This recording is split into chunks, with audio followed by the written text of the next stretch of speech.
ये सपना जी पुरस्कार है, वही पुरस्कार है विनोद पासवान जी। अच्छा, विनोद पासवान जी ग्राम हरोजा निवासी से,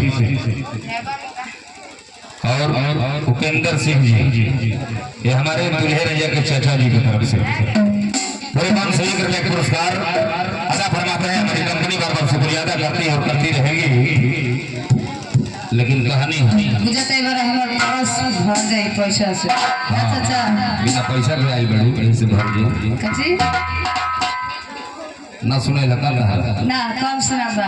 अच्छा ठीक है भर के ले जी। हम मुखिया जी वाले तो पैसा के कमी रही। मुखिया जी घर ही चलो ना यार का भर दी। हाँ मुखिया जी भर दे। भर दे। हाँ वो तो खाली खाए के नहीं मिल ना पड़ी। अब तो और मोटा बिना खेले तो हम ना मोटा ही। लेकिन कहानी है कि भरोसा रखो हमारी दोस्ती पर। अच्छा, भरोसा रखो हमारी दोस्ती पर, हम किसी का दिल दुखाया नहीं करते हैं।